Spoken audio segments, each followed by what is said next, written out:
Krát sa budeme baviť o Bratislavskom samite a o budúcnosti Európskej únie. Moje meno je Lukáš Fila a som z denníka N. Je pre mňa veľkým potešením, že môžeme privítať dnešných diskutujúcich, ktorými sú štátny tajomník Ministerstva zahraničných vecí a zároveň vládny splnomocnenec pre slovenské predsedníctvo, pán Ivan Korčok. Dobrý večer. Dobrý večer, ďakujem za pozvanie.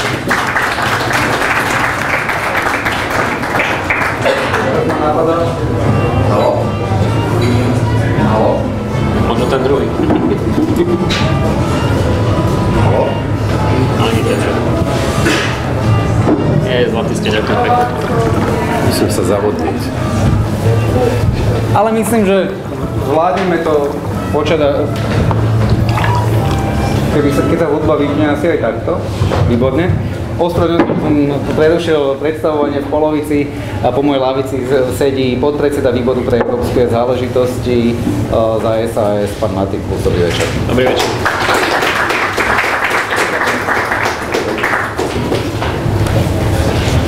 Ešte predtým, ako prídeme k tej ohlásenej téme, tak som sa rád zastavil pri takej aktuálnej otázke. Pán Korčok, dávali ste si dneska ráno budík a sledovali ste Clintonovú s Trumpom ako debatujú, alebo mali ste čas cez deň si to pozrieť? Nie, nedával som, lebo si ho dávam dnes na hokej. Výborne. Ale pozeral som si samozrejme, že časti toho som si pozeral. A ako hodnotíte to, čo ste tam videli? Ani z jednej, ani z druhej strany pre mňa nič nové a poviem úprimne skôr, ani nie že príjemné prekvapenie, ale také vydýchnutie z toho, čo som počul od Hillary Clinton. Čiže mal som z toho po tejto stránke lepší pocit. Čiže keď sa pozrite na slovenské záujmy, považujete za jednoznačné, že pani Clintonová je tá, ktorá... Lukáš Fila je známy tým, že proste vždy dá prvé dve otázky, ktoré sú absolútne také zahrievacie a treťou ma zaženie do kúta. To znamená, že asi pochopíte, že v tejto chvíli nemôžem ako predstaviteľ ministerstva zahraničných vecí a diplomat povedať nič viac ako to, čo som už doteraz povedal o tomto predvolebnom súboji a poviem, že Slovenská republika bude mať záujem aj po akomkoľvek výsledku prezidentských volieb v Spojených štátoch mať veľmi dobré vzťahy s touto krajinou. Ja si to chápem. Pán Plus, vy ste... Skúste vedľa. Vy ste pozerali debatu a zaujíma ma inak vy ako predstaviteľ strany môžete povedať, koho vy oficiálne podporujete, že priznám sa, neviem, SAS už podporila niektorého z kandidátov v amerických voľbách. Môžem tento ukradnúť? Ďakujem pekne. Tiež som si nenastával budík, ale hneď ráno som si samozrejme jednu z prvých vecí pozrel, ako to dopadlo a nejaké útržky z toho. Mal som podobné dojmy ako pán štátny tajomník s tým, že ja sa nejak veľmi netajím, že som nie veľkým podporovateľom pána Donalda Trumpa, naopak. Ja som už aj pri mojej stáži Spojených štátov amerických mal možnosť vidieť Hillary Clinton a myslím si, že by to bola lepšia prezidentka. Takže lavičiarku Clintonovú vy, Richardom Sulíkom, Kovaným, pravičiari, podporujete? Toto sa záleží, čo definujeme ľavicou a pravicou a v tomto konkrétnom prípade to je najmä o tom, aké sú národno-štátne záujmy Slovenskej republiky. Ja sa na to pozerám predovšetkým ako občan Slovenska, ako slovenský politik. A vzhľadom na vyhlásenia pána Trumpa o napríklad transatlantickej dohode alebo o našej spoločnej obrane v rámci Severoatlantickej aliancie vnímam jeho prípadné prezidentovanie ako pomerne vysoké riziko pre Slovensku. Rozumiem. S pohľadom na to, že máme tie mikrofóny iba dva, vy si ich budete podávať, by som na vás bol síce neschodol, ale predsa, že si sadíte vy dvaja vedľa seba. Dobre. Bude to tak predsa len jednoduchšie a budeme mať väčší poriadok v tom, kto hovorí. Chceli ste, pán Korčok, aj zareagovať, keď ste si ten mikrofón pýtali, alebo... Nie, ja som čakal na ďalšiu otázku. Výborne. Teraz by som už prešiel teda k téme dnešnej diskusie, a to je Bratislavský summit. Treba povedať, že vyhlásenie mnohých tých lídrov po tom samite neboli úplne ružové. Taliansky premiér povedal teda, že on nebude mať spoločnú tlačovku s Merkelovou a Hollandom, lebo nedokáže sa s nimi zhodnúť na základných zásadách ekonomické a migračnej politiky. Viktor Orbán hneď povedal, že vlastne Únia zotrváva na svojich sebadoštručných, naivných postojoch. Dokonca aj Boris Zala ešte donedávna člen vládnej strany povedal, že tie výsledky sú veľmi slabé. Pán Korčok, podarilo sa podľa vás dosiahnuť to základné, čo v mojom vnímaní zamýšľal ten summit, to znamená demonštrovať jednotu únie a dokázať jej životaschopnosť do budúcna? Ja myslím, že sa to podarilo a možno poviem také dve poznámky k tomu vlastne, ako celý ten summit vznikal, lebo to je dosť podstatné preto, aby sme ho mohli hodnotiť. Po Brexite, vlastne na druhý deň, keď sme boli v Bruseli na summite, treba povedať, že každý to vnímal ako veľký šok pre Európu a pre jej budúcnosť, lebo keď vám odchádza odrazu z Únie jedna krajina, ktorá má viac ako 10% hospodárskej sily, ktorá je významná globálne, o tom nie je žiadnych pochyb, tak to je viac ako len si povedať, že dobre, Briti rozhodli, že odídu. Myslíme si, že to je tak trochu zdvihnutý prst smerom k Európskej únii. No a v tom momente sa rozhodlo, že dobre, tak teraz sa treba trošku pozrieť širšie na veci ako len Brexit a začať sa rozprávať o tom, že kde sa stala chyba, aké kroky treba urobiť do budúcnosti. A toto je ten základný podnet pre Bratislavu. Pochopiteľne, že medzi júnom, kedy sa o tom rozhodlo, že to bude v Bratislave, a 16. septembrom narastli obrovské očakávania. Čiže tá pôvodná myšlienka stretnúť sa v Bratislave na jednu neformálnu diskusiu, kde si budú môcť s zatvorenými dverami lídri povedať, kde sa nachádzame, je naplnená. Ak niekto od Bratislavy ale očakáva, že po 6 hodinách a jednej plavbe na Dunaji príde na stôl záchranný plán pre Európu, ten pravdepodobne môže byť sklamaný. Ale chcem povedať, že s týmto cieľom sa tam nikdy nešlo. Čiže ten prapôvodný cieľ v Bratislave ešte raz vybrať lídrov z tej bruselskej bubliny, ktoré sú pravidelne zatvorení, a mať jednu otvorenú debatu, okrem iného na prvom mieste o tom, ako to hovorí Donald Tusk, že mať zhodu v diagnóze, že kde je problém.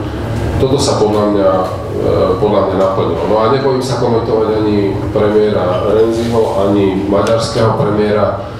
Obidvaja podľa môjho názoru, a to hovorím s plným rešpektom, sa pozerali na bratislavský summit cez prizmu alebo cez optiku svojej domácej situácie, kedy premiér Renzi má referendum začiatkom decembra, maďarský premiér vyvolal referendum, ktoré bude 2. októbra, a z tohto pohľadu oni sa dívajú na to, že ten summit sa koná v nejakom čase a potrebovali komunikovať aj veci smerom domov. Nemyslím si, že to, čo povedal, že rozhodujúce pre hodnotenie Bratislavy je to, čo povedal premiér Renzi, to rešpektujeme, alebo premiér Orbán, lebo 27 minus 25 premiérov, prezident Európskej rady Donald Tusk a aj prezident Európskej komisie ešte následne hodnotia bratislavský summit pozitívne.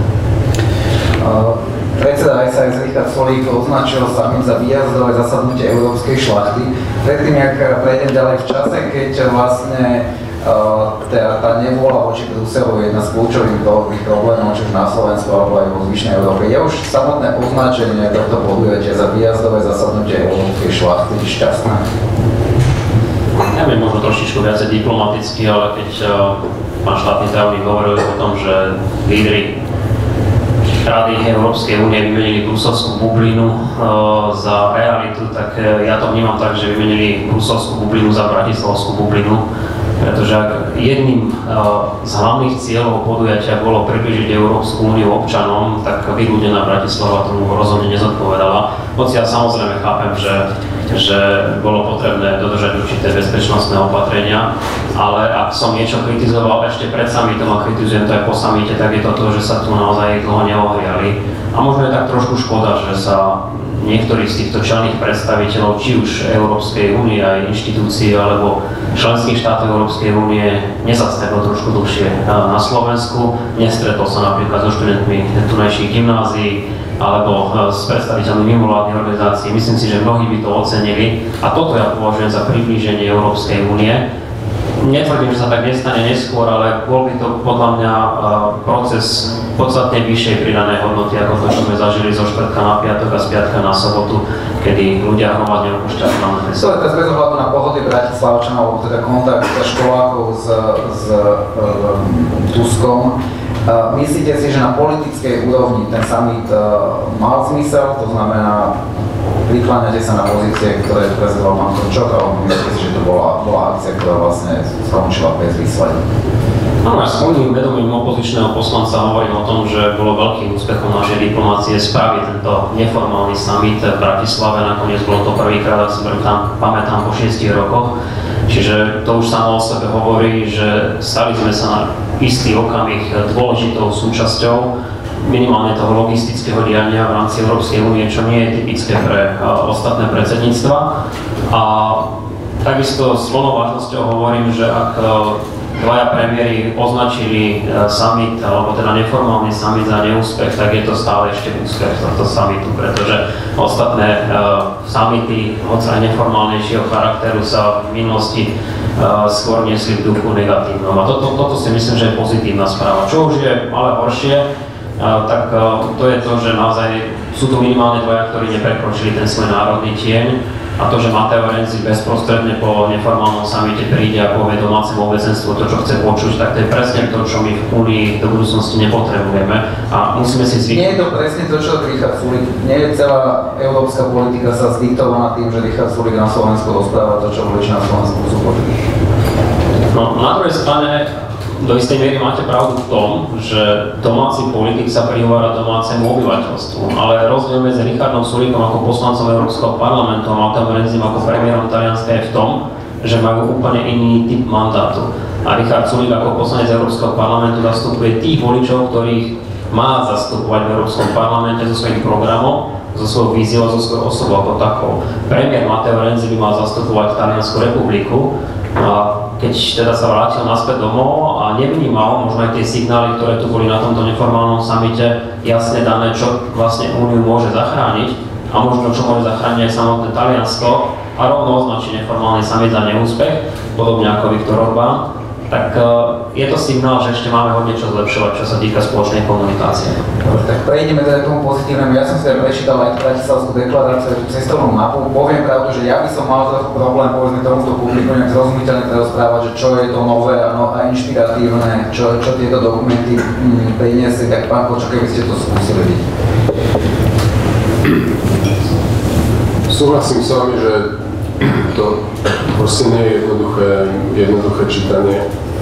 A určite z toho, ako nemôžete v tom hľadať, že recept, z ktorého bude si prečítate tie 4 a 4, na ktorých to je, bude zjavné, že kam Európska únia chcete ísť. Ale viete, prečo to je ťažké čítanie a prečo proste z toho neviete dostať aj tú emóciu, ktorá chytí ľudí, no lebo proste to je najnižší spoločný menovateľ, ktorý sme schopní v tejto chvíli dosiahnuť. Keď som vám povedal, že ten summit mal byť aj o tom, že hľadať vlastne úplne jednoduché a banálne pomenovanie toho problému, v ktorom sa nachádzame. Diagnóza. Veď si predstavte, to slovo diagnóza je dobré, lebo keď máme problém a keď niekto je chorý, tak tá úplne prvá vec, aby sa z toho dostali, je jednoznačne stanoviť diagnózu.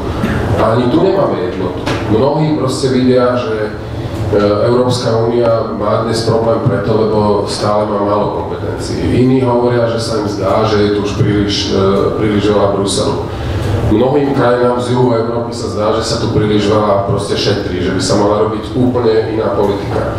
Čiže v tej prvej časti deklarácie aspoň minimálny pokus o to, aby sme pomenovali problém, v ktorom sa nachádzame po Brexite. Druhá vec, ktorá v tej deklarácii je, možno nie celkom presvedčivo, a možno sa to bude zdať málo, ale nikto v Bratislave, bol som teda v tej miestnosti, nezačal hľadať nejaký nový náhradný projekt. Spomeňte si, keď proste Briti povedali nie, tak tie titulky, ktoré aj vaše médiá proste produkovali, Európa sa začína rúcať, odchádza Veľká Británia, proste je to koniec, kolabuje to. Dnes, 3 mesiace potom, vlastne každý povedal, že nie, proste jednoducho nie je alternatíva, musíme sa nejakým spôsobom zomknúť, musíme prežiť odchod Británie, čiže ja mám pocit, že aj tá Bratislava priniesla to, že 3 mesiace po tomto šoku tu je nejaké presvedčenie, že musíme to stráviť, musíme tu prežiť, ale nikto nejde rozpustiť a nanovo nakresliť Európsku úniu, lebo si myslíme, že v podstate je ten projekt dobrý, má mnoho chýb. A potom je tu tá tzv. Bratislavská mapa, cestovná mapa, ktorá hovorí o 3 oblastiach a viem naspamäť ten text. Aj to, že napríklad v časti, ktorá hovorí o migrácii, je prvá veta, ktorá zase pre čitateľa zvonku sa zdá úplne banálna, ale hovorí to, že už sa nikdy nesmie dopustiť situácia, že strátime kontrolu nad vlastnými hranicami a že budeme svedkami toho, čo sa odohrávalo minulý rok. Viete, ako dlho nám táto banalita trvala si priznať v Európskej únie? My sme v Európskej únii, pred vyše rokom, keď teda vrcholila migrácia, prichádzali každý mesiac 100 000, keď sme my vtedy hovorili, že základnou úlohou nemôže byť prerozdeľovať, ale základnou úlohou musí byť ochrániť hranice, zastaviť nekontrolovaný prítok migrantov a byť schopný rozlišovať medzi tými, ktorí sú ekonomickými migrantami a tým, ktorí ide o život a treba, aby dostali azyl. To bol hriech, ktorý sme hovorili pred rokom. A dnes je to prvá veta Bratislavskej deklarácie. Čiže aj tie vety, ktoré zdanlivo vyzerajú ako prázdne, za nimi je obrovské politikum. Poviem vám druhú oblasť. Rastie tu nejaká objednávka na to, aby Európska únia robila viac jednak v oblasti vnútornej bezpečnosti, už z toho dôvodu, čo sme tu videli, proste tragické udalosti okolo terorizmu v minulom roku, ale rastie tu aj objednávka, aby sme robili viacej v oblasti obrany. Ale sú tam veci, ktoré sú napísané. Viete, dnes každý deň skoro počúvate, že sú tu ministri obrany, včera a dnes, že ideme budovať európsku armádu. To tam nenájdete, ale každý o tom dneska po Bratislave hovorí. Ale tu je jasne napísané, že nie budovať európsku armádu, ale budovať oveľa viac vojenské schopnosti, ktoré nám umožnia robiť efektívnejšiu zahraničnú politiku. Čiže chcem tým len povedať to, že to nie je pre bežného konzumenta ľahké čítanie. Áno, máme obrovský deficit, ako cez tieto texty priblížiť Úniu bližšie k občanom, ale je za tým kopec politických vecí a politických dohod, ktoré dávajú šancu, nebojím sa povedať, za 6 mesiacov do marca budúceho roku nejako veci pohnúť dopredu. Ale nikdy nie je účelom, a to je podľa mňa nesplniteľné, aby sme čakali, že niekto príde napríklad do Bratislavy alebo do La Valety na Maltu budúci rok a dali sme na 5 strán naozaj niečo, čo bude rozumieť každý od Košic cez Banskú Bystricu, Ružomberok, Mníchov, Hág a ďalšie mesta. Proste Únia je tak komplexná a komplikovaná, že takto jednoduchý recept nemáme. Ale Bratislava ešte raz. Doplňujem otázku k tomu, ale práve v čase, keď sa deje niečo tak bezprecedentné, ako je vystúpenie jedného z členov, dokonca tak vážne, veľkého člena, ako je Veľká Británia, nie je presne toto ten čas, kedy treba pripomenúť aj tým bežným ľuďom vo všetkých tých mestách, ktoré ste menovali, že teda kvôli tomuto a tomuto to chceme robiť ďalej a kvôli tomuto Pýtate sa úplne presne a myslím si, že s niečím takým sa príde naozaj v marci budúceho roku, kedy si budeme si musieť pripomenúť aj veci, ktoré sa zdajú úplne bežné a ktoré bohužiaľ zovšedneli, pokiaľ ide o Európsku úniu, mier a stabilita, neviem, to je mladá generácia, mám také deti veľké, ako ste tu vy v hľadisku, ale keď ja hovorím s mojimi dvomi synmi, ktorí študujú na univerzite, že Európska únia vznikla vlastne, aby zabezpečila mier, stabilitu, aby sa tu nekinožili a istý ekonomický model, tak proste ja viem, že tú emóciu neprodukujem. Čiže ja súhlasím ale s vami, že prichádza moment, kedy by sme tieto veci mali nanovo pomenovávať, lebo stabilita, mier, minimálne tieto veci, ja si myslím, že sa dostávame do situácie, kedy prestávajú byť všednými. Veď sa pozrieme kúsok na východ od nás, pozrieme sa, čo sa deje na severe Afriky a proste na krajinách, ktoré sú v blízkom susedstve a vidíme, že už nemôžete hovoriť proste s takou ľahkosťou o bezpečnosti ako niečom, čo je každý deň prítomné. Čiže áno, prichádza tá doba, kedy toto budeme musieť pomenovať, no ale pomôžte mi vy z hľadiska, ako to urobiť tak, aby to vyvolalo nejakú emóciu. Pomôžte nám vy z médií, pomôžte nám opraviť náš jazyk, Proste, aby sme vedeli toto lepšie preniesť občanovi. Malú doplňujúcu, keďže v tomto cítim takmer výzvu, alebo nechám to ako rečníckú otázku, či v skutočnosti problém pri pomenovaní tej vízie je taký, že keď si tí lídri tých štátov sadnú, tak zistia, že vlastne už sa nevedia dohodnúť na tých základných veciach, kde sa so zvláštnosťou. Či už sa bavíme o migrácii, ekonomickej kríze, alebo ďalších všetkých konkrétnych, tak keď príde na to teda povedať si, že čo si teda myslíme, tak či tie priepasti sú tak konkrétne, že ten konsenzus už v podstate nám uniká. No, neuniká nám, len každá jedna dohoda aj na úplne jednoduchých veciach, napríklad ako zvládnuť migračnú krízu. To nesmierne bolí v každej krajine. To proste nie je vôbec jednoduchá vec. Udržať spoločnú menu, to je veľmi bolestivé dnes. Takí lídri, ktorí podľa mňa si zaslúžia naozaj mali miesto v historických análoch a v knihách, ako je Helmut Kohl a proste Mitterrand a ďalší, ktorí boli autormi kľúčových projektov, kvôli ktorým ľudia rozumejú a chcú Európsku úniu, a to je spoločná mena, a napríklad Schengen, boli úžasní v tom, že to dokázali postaviť na nohy.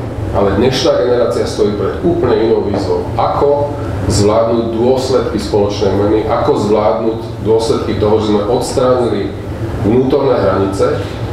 A toto všetko bolí. Proste mať spoločnú menu, to nie je, že prídete do automatu a vyťahnete si všetci eurá. To je to, že vám niekto pozerá na prsty. Že vám stále nejaký bruselský úradník hovorí do toho, či tvoj rozpočet je v poriadku, alebo nie je v poriadku. Či máš ekonomickú politiku, alebo či máš zdravotnú politiku, alebo ďalšie veci, ktoré sú udržateľné. Schengen, to je fajn, že tu cestujeme do Rakúska, ale kým neochránite vonkajšiu hranicu, tak nemôžete zrušiť vnútorné hranice. Tým chcem povedať to, že dnes stojí politická generácia pred úplne inou výzvou ako tí, ktorí budovali veci, ako pílili závory, ako spúšťali spoločnú menu. Dnes toto všetko treba udržať. A ja si myslím, že toto je základná úloha, keď to zvládneme, tak nemusíme rozprávať zletné reči o Európskej únii, nemusíme zaťažovať ľudí tým, čo je viac Európy a čo je menej Európy. Tomuto každý rozumie. Pán profesor Saska, z toho, čo som ja zachytil najviac, ako keby reflektoval na ten nápad, ktorý koluje po tej Bratislave, to znamená nápad na vytvorenie spoločnej armády. Naozaj v čase, keď máme toľko iných problémov, to znamená, ako zvládnuť odchod Británie, ako zvládnuť migráciu, ekonomiku, nebola by to skôr ďalšia starosť navyše, začať teraz budovať nejaké nové vojenské kapacity, ktoré by ešte skomplikovali už aj tak dosť komplikovanú situáciu? Ono si musíme uvedomiť, že sú to prepojené nádoby. To, že odchádza Veľká Británia a teraz začíname hovoriť o spoločnej obrane, to spolu veľmi intenzívne súvisí. Briti sú najsilnejšou armádou v Európskej únii zatiaľ. Keď odídu, potrebujeme nejakým spôsobom vyvážiť ten ich odchod. Takisto je veľmi dôležité si uvedomiť, keď ste spomínali problémy s migráciou, že to takisto súvisí s tým, že sme obor na hlinených nohách. Ekonomicky sme gigantom, ale vojensko-politicky sme bohužiaľ trpazlíkom a bolo to vidieť úplne jasne na rokovaniach, ktoré sa viedli napríklad o Sýrii, alebo o tom, keď práve Angela Merkelová ako predstaviteľka najdôležitejšej a najsilnejšej krajiny Európskej únie išla vyjednávať podmienky o turecko-európskom vysporiadaní alebo tzv. Dohode súvisiacej s migráciou a neboli to práve reprezentanti Európskej únie. Čiže aj tam je cítiť, že ak sa toto nezmení, ak nebude mať Európska únia aj reálnu bezpečnostnú a povedzme vojenskú váhu, tak v takom prípade Európska únia a projekt Európskej únie sa nebude rozrastať, ale naopak bude sa prepadávať sám do seba. Čiže viete si predstaviť, že si dneska sadne poľská, maďarská, nemecká, francúzska reprezentácia a dokážu spolu efektívne rozhodovať o nasadení vojenských kapacít a o nejakých spoločných obranných otázkach? No my sme odsúdení na spoluprácu. Keď ste sa pýtali vašou prvou otázkou na to, ako dopadnú prezidentské voľby Spojených štátov amerických, no v prípade, že bude Donald Trump, ale ja si dovolím dnes povedať, že aj Hillary Clinton už má určité možno očakávania o tom, že sa zmení s tým spôsobom vzťah Spojených štátov amerických a Európskej únie, alebo teda Európy ako tak, ako kontinentu. Tak obzvlášť v prípade Donalda Trumpa my budeme nevyhnutne musieť začať budovať nejaké vojenské kapacity, nejakú vojenskú silu, pretože ak sa naplní to, čo Donald Trump niekoľkokrát spomenul o svojej predvolebnej kampani, a teda, že sa od financovania počnú cez personálne kapacity končiac, technické samozrejme tiež presunú záujmy Spojených štátov mimo európsky kontinent a Európania sa konečne budú musieť brániť sami, tak ako to v podstate citoval, tak v takom prípade Európa bude musieť nájsť túto dohodu, pretože jednotlivé tieto národné armády v podstate nič neznamenajú, ale spoločnú akcieschopnosť práve na báze nejakej spoločnej armády, a to chcem zdôrazniť, samozrejme v plnej súčinnosti so Severoatlantickou alianciou, to bude skôr alebo neskôr asi nevyhnutnosť, aby sme vôbec prežili. Ale Trump hovorí svoju v podstate logickú vec, on chce od tých členských štátov, akokoľvek sa nám to môže zle počúvať a znie to nebezpečne. On vlastne požaduje iba to, aby tie krajiny plnili to, čomu sa už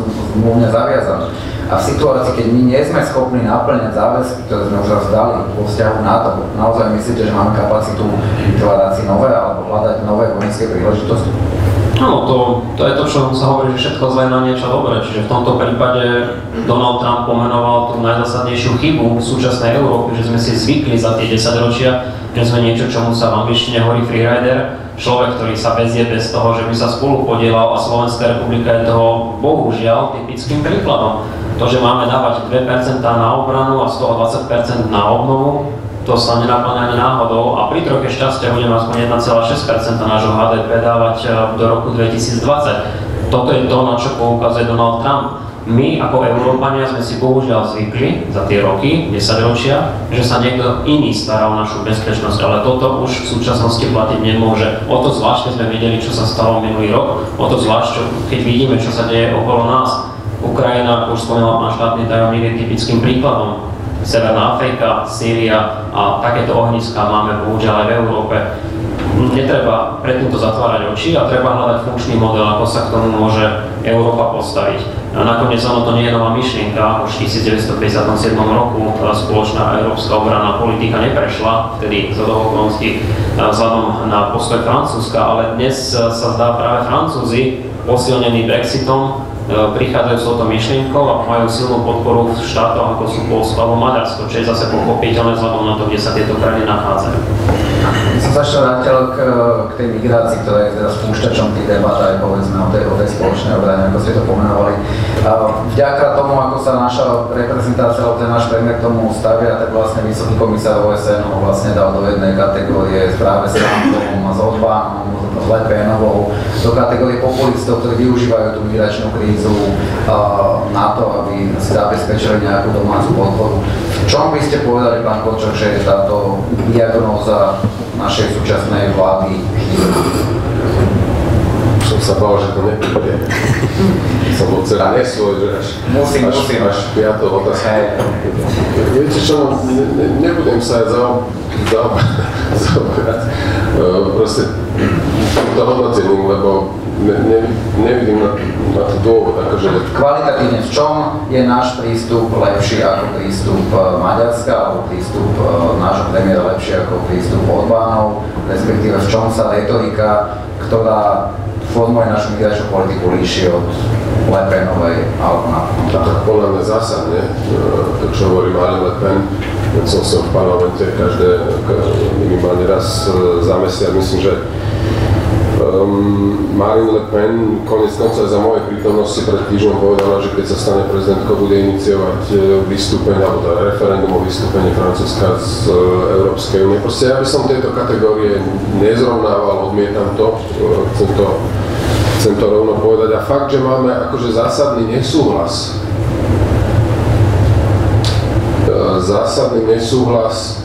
v tom, ako sa na začiatku, keď táto kríza nás zastihla nepripravených, nesúhlas v tom, aký koncept sa prijal. To znamená, cez hranicu vám prechádzajú 10 000, 100 000 ľudí. Veď Nemci povedali teraz, že to sú verejné veci, že z milióna oni nevedia o 550 000 vôbec ich proste zaradiť a identifikovať. To nehovoríme my, to hovoria aj ich koaličný partner v nemeckej CDU. Tak áno, tu máme zásadný rozpor, ale nemyslím si, že tento zásadný rozpor dáva nejaký dôvod zrovnávať proste toto s ľuďmi, ktoré sú z úplne inej xenofóbnej kategórie. Toto ma nebaví.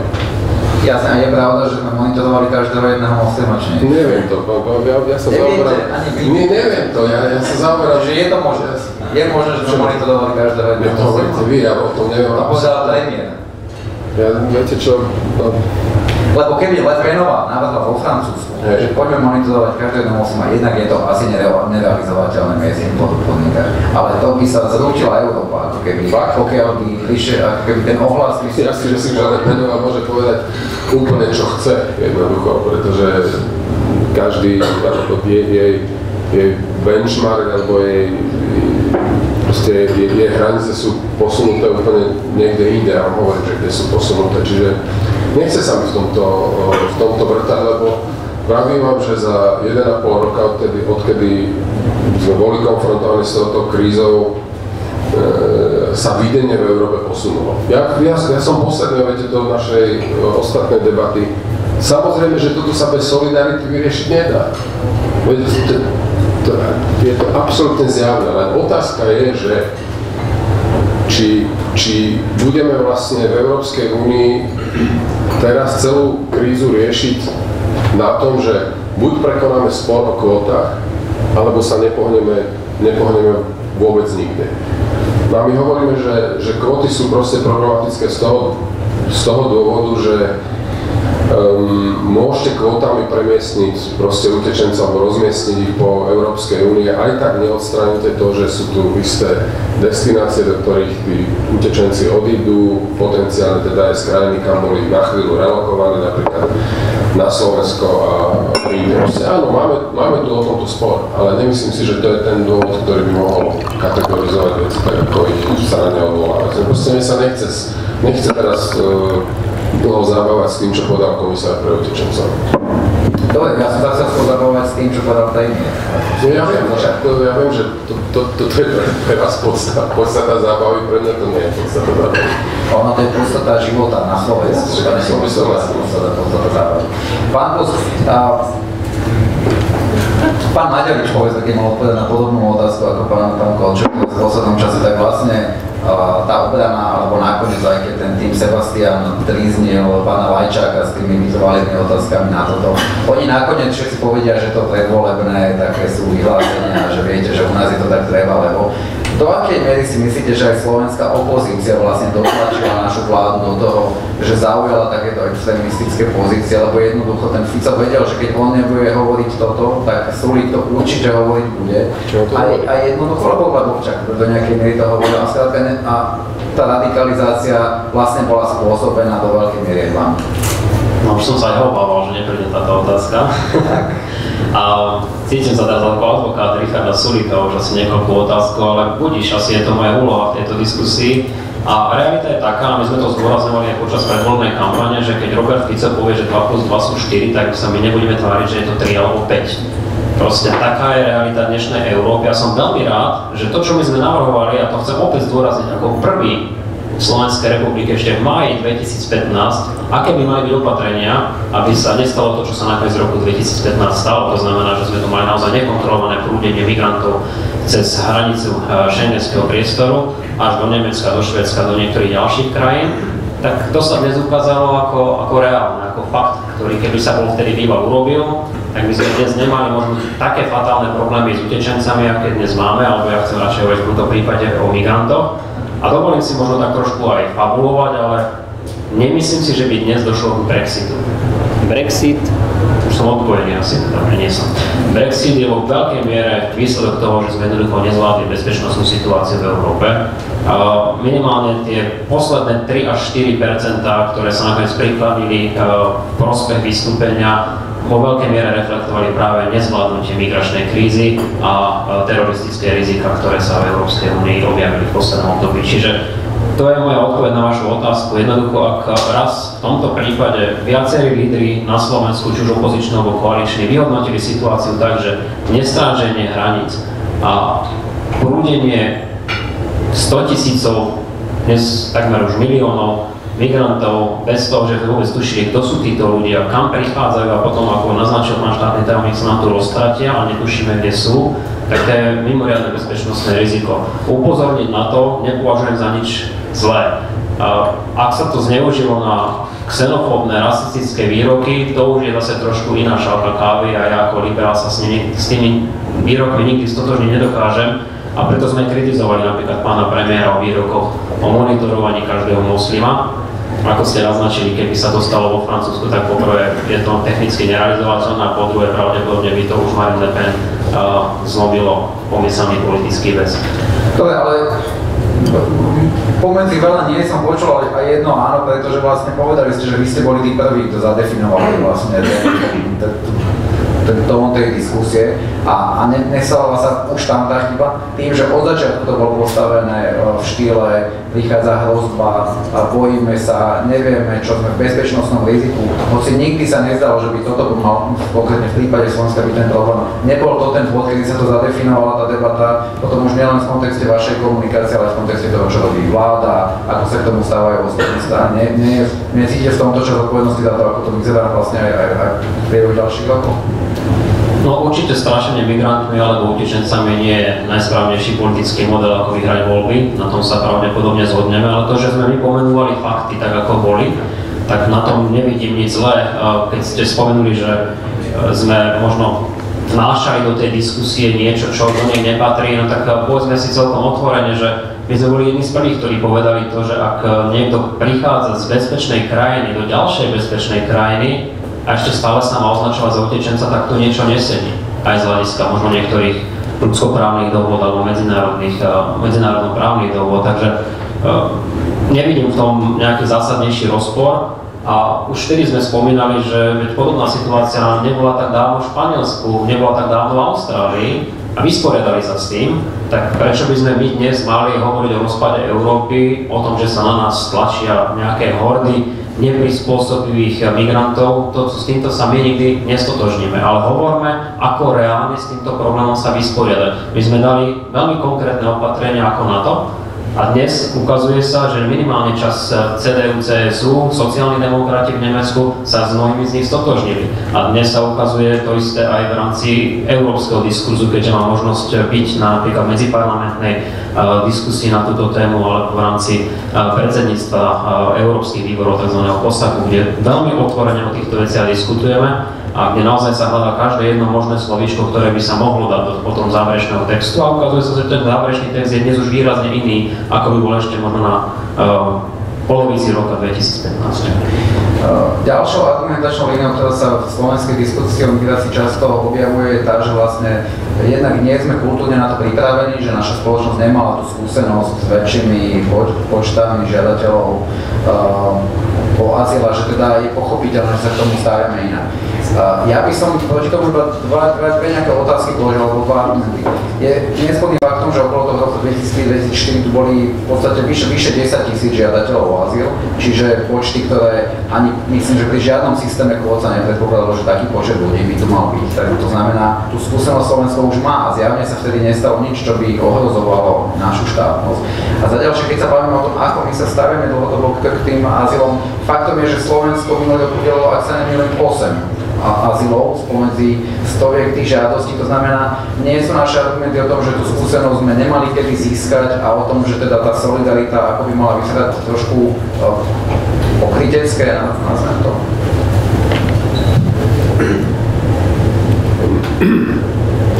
Neviem, v roku 2003-2004, lebo ja, viete, nie som migračný úrad, týmto sa nezaoberám a sme teda začali tú debatu o samite, ktorá trvala teda asi 7 minút a sme zase v migrácii, ale však to je čarovné vždy. Ale 2003-2004, ja neviem koľko z tých, lebo tie čísla sedia, ja som teda tiež počul, hej, že 2003-2004 tu boli takéto počty, ale teda neviem koľko z nich tu zostalo. Ale to nevieme ani pri tých, čo by sem prišli. Ale počkajte, ale toto je podstatná vec so systémom kvót, lebo my hovoríme, že nám nefunguje preto, lebo čo je to za solidarita, keď vy zoberiete na kvóty z Talianska, ja neviem, tá naša kvóta je okolo 1600 z Talianska aj Grécka, vy ich zoberiete sem a teda, že čo je to za solidarita, keď ich sem zoberiete a my vieme, že odídu presne akých 10 000 odišlo. Toto je to podstatné, že my pomenovávame, dobre, tak solidarita, ktorá je určená kvalifikovanou väčšinou, lebo sme boli prehlasovaní a ktorá na konci dňa aj tak končí tak, že tí ľudia skončia v Nemecku, vo Švédsku a v ďalších krajinách, tak sa pýtame, že to ako pomáhame tým krajinám? Ja si myslím, že ak to nejaké krajine paradoxne v tejto chvíli kvôli utečencom a kvôli dopadom na sociálny systém a na spoločnosť treba pomôcť, to nie je Grécko a Taliansko. To je Nemecko, lebo tam je tých milión ľudí, ktorí prišli. Ale vidíte, že rozhodnutie sa vzťahuje na Grécko a Taliansko.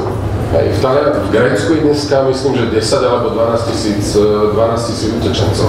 V Nemecku ich je milión. Pozrite sa, aký to má dopad na vnútropolitickú scénu, nehovorím, že to je jediný dôvod. Ale proste tým chcem povedať, že áno, 2003-2004 to bolo 10 000, ale vidíte, jak to skončilo. Tak si predstavme, že by tou kvotou, keď sme si ho súhlasili, tým skôr ten argument sa dá použiť na dve strany, lebo tým skôr môžete povedať, že tak čo nás to trápi, že je tu nejaká kvóta, keď si aj tak myslíme, že sa všetci zoberú. My si myslíme, že vyriešiť migráciu kvótami nie je dobrá vec. Toto je celý spor. Ale otázka je, či si to myslíme na základe pragmatických argumentov alebo politickej, nechcem povedať, že demagógie. Viete čo, tak nemyslíme si, že to je dobré riešenie, nemyslíme si, že akože meradlo toho, či ste dobrý Európan, je to, že v danej chvíli budete so všetkým súhlasiť. Proste s týmto nesúhlasíme. No tak to je. A myslím si ešte raz, že bohužiaľ touto smutnou debatou o kvótach sa prekrylo, alebo sa vyhrotili takým spôsobom vzťahy vo vnútri Európskej únie, čo mi je veľmi ľúto, že sa do istej miery zobrala možnosť hľadať iné možnosti solidarity. Pozrite sa, čo robíme s Rakúšanmi. S Rakúšanmi máme 500 ľudí, ktorí idú dočasne, na Slovensku, kým žiadajú o azyl v Rakúsku. Bolo tam referendum, v Gabčíkov, alebo ak ma teda pamäť neklame. Prekonalo sa to. Ale my sme dnes je tu proste jednostranná kritika, ktorú viem pochopiť zo strany Talianska a Grécka, ste nesolidárni, ale keď hľadáme inú formu, nedostanete na to šancu. Ja si myslím, že počet ľudí, ktorí sú v Gabčíkove, sa dá z niekoľko násobiť. A myslím si, že by to bol reálny príspevok z našej strany, ale bohužiaľ táto vec sa nastavila tak, že buď súhlasíš s kvótami, alebo si definitívne nesolidárny. Viete, koľko sa naplnilo zo 160 000 kvóty k dnešnému dňu? Čak to zoberieme tak, že slovenský podiel je 1600 zo 160 000. Naplní sa 3%. Tak asi to nestojí relokácia a presun teda týchto utečencov len na odpore Slovenska, Maďarska a ďalších krajín. Keby ten systém fungoval, tak viete o tom, že sme ešte ďaleko pred touto migračnou krízou ponúkli, že zoberieme utečencov, ktorí boli na Malte. Všetci odmietli ísť na Slovensko. Viete, to sú empirické skúsenosti. Ja viem, že z hľadiska sa môže povedať, no lebo sú tu také podmienky. Ale podmienky na udelenie azyl, to sú jednoduché. Nakoniec, viete, ale to je bohužiaľ nakoniec tento argument je smutná vizitka pre našu krajinu. A Slovensko je dneska krajina, kam ani ľudia s vojnou skúšaných konfliktov nie sú pripravení prísť. Ale s vojnou tak vlastne nakoniec nemáme sa až ale nikto z vojnou skúšaných nie je odmietnutý. Ale to, že sme udelili len 8, to ešte neznamená, že sme odmietli stovky ľudí, ktorí utekajú. Ale to vravím, že v princípe to, že sem nikto nechce ísť a ostať tu, to, že tí ľudia, keby sem prišli utečú, to je nakoniec. Ale prečo by sem šli Afgánci, ktorí to nikoho nemajú, a prečo by nešli do Nemecka, kde sú celé komunity, či už Afgáncov, alebo proste ďalších, ktoré sú dávno 10 ročia usadené v západoeurópskych krajinách. Vy keby ste mali rodinu a utekáte od niekiaľ, tak prečo by ste šli niekam? Ja mám osobnú skúsenosť s tým, že naša rodina sa presťahovala do Spojených štátov, kde nebola akákoľvek slovenská komunita, na ktorú by sme boli naviazaní a bolo to úplne OK. Bol som tam úplne spokojný a teraz a to je samozrejme na celú ďalšiu veľkú debatu, ale v princípe si myslím, že našim cieľom by bolo, že aby my sme boli krajina, kde chcú prichádzať migranti, či už sú v rovine azylantov a ľudí utekajúcim pred utrpením, alebo či už sú to v rovine profesionálov. To by naozaj bola dobrá. Minulý týždeň bolo prijaté rozhodnutie. Nie to, že sme v zozname s Lepenovou a No a to hovorí komisár. No tak to je smutné, že kohokoľvek to naberiem. Ja to naberiem. Minulý týždeň vláda rozhodla o tom, že bude poskytnúť 500 štipendií, ktorým legálne chceme dostať na Slovensko, aj s tým, že pokiaľ tam budú rodiny, môžu prísť.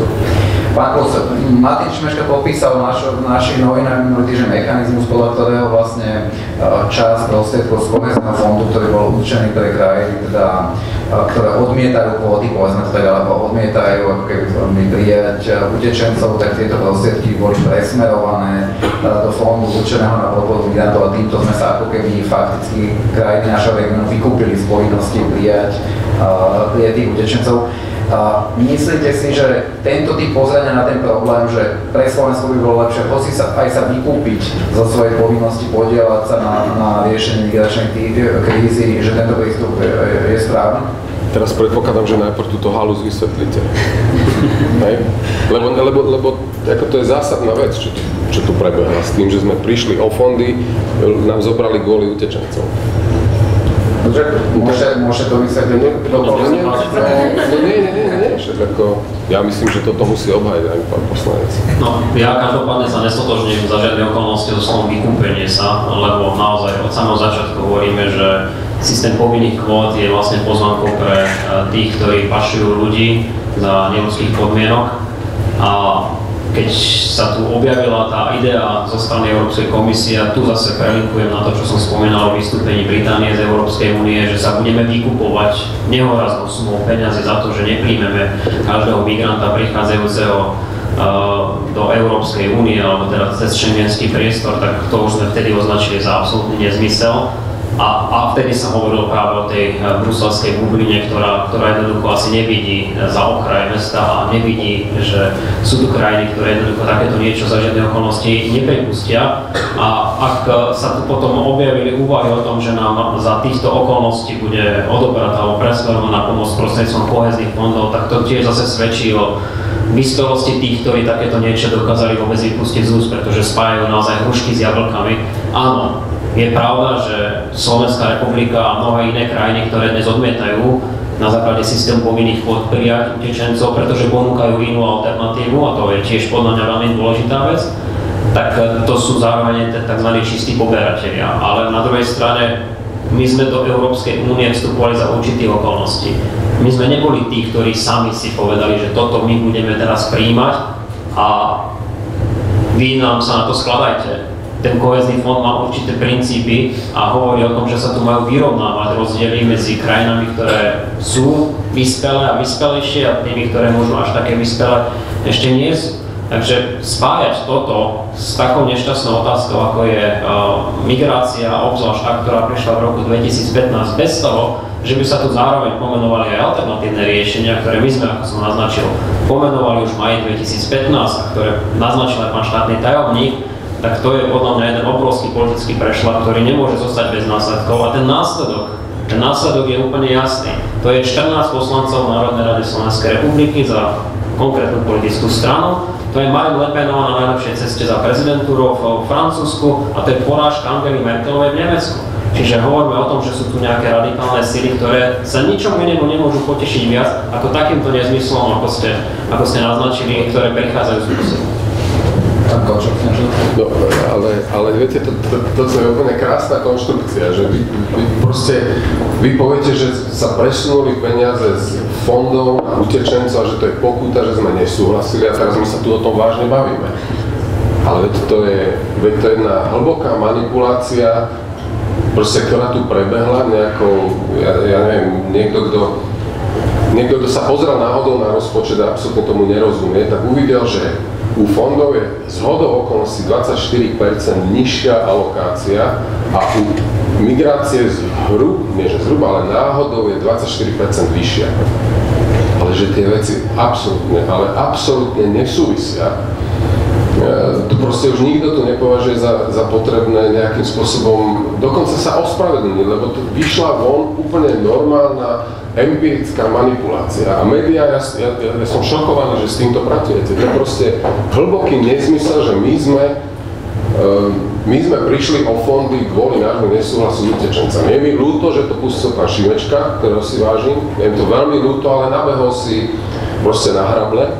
keď to tak mám povedať. Dokonca to vyšlo v Reuteri, ale jednoducho to tak nie je. Jednoducho to tak nie je. Je to zhoda. No tie čísla sú zhoda náhod, ale viete o čo ide, že proste každý rok sa príjma nejaký rozpočet. Ten sa príjma v Európskej únii, napríklad pokiaľ ide o štrukturálne fondy, podľa nejakého odhadu očakávaných požiadaviek na preplácanie faktúr za kohézne fondy v tomto prípade. Keďže čerpanie je nižšie, tak na budúci rok, na rok 2017, sa alokovalo podľa týchto odhadovaných očakávaní 24% nižšie a keďže máme nejakú sumu peňazí a je vyššie očakávanie na migráciu, no tak ako nerozumiem, prečo by sme dali o 24% viac na fondy, kde nebude potrebné čerpanie alebo preplácanie, a prečo by sme nedali viac na migráciu. Ja si myslím, že to je výraz solidarity, ktorý netreba kritizovať. Ale keď bude vyššia požiadavka na preplácanie faktúr, tak my sme o nič neprišli, lebo to je právny záväzok, ktorý Slovenskej republike a ďalším krajinám nikto nezoberie. Ale tu prebehnú proste titulky médiami, že Slovensko zaplatilo za svoj nesúhlas. To je neuveriteľné. Aby sme pri tej teda migrácii neostali príliš dlho, hoci teda je to zrejme jedna z tých hlavných tém, či už v súvislosti s Brexitom alebo budúcnosťou únie ako také. Ako teda vy predpokladáte, že sa to vyrieši? Keďže aj na základe vyjadrení talianskeho, maďarského premiéra sa stále zdá, že akože nejaký súhlas všeobecný na tom, ako táto téma je definitívne vyriešená, ešte nájdený nebol. Tak ako podobu by podľa vás mohol mať tak, ako pre priateľný aj pre Strednú Európu, aj pre, nazvime to, Západ? Ja sa ešte vrátim k tomu rozpočtovému výhľadu, čo je vlastne kameň problému, ako naznačil pán štátny tajomník, ak dovolíte, to vlastne naozaj súvisí s tým, že my tu máme určitý záväzok, napríklad aj voči Turecku.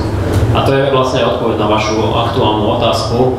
My sme sa, hovorím to síce nerad, ale predsa len vykúpili voči Turecku plánovanými 3 až 6 miliardami, ale práve tým, že pomôžeme aj tejto krajine zvládnuť ten nápor, ktorý tam dnes má. Naozaj na území Turecka dnes žije 2,5 milióna utečencov, prevažná väčšina z nich teda nie priamo v tých nešťastných kempoch, ale predsa len je to krajina, ktorá sa s tým musí vedieť vysporiadať, aspoň ja chcem veriť tomu dočasne, kým beží konflikt v Sýrii.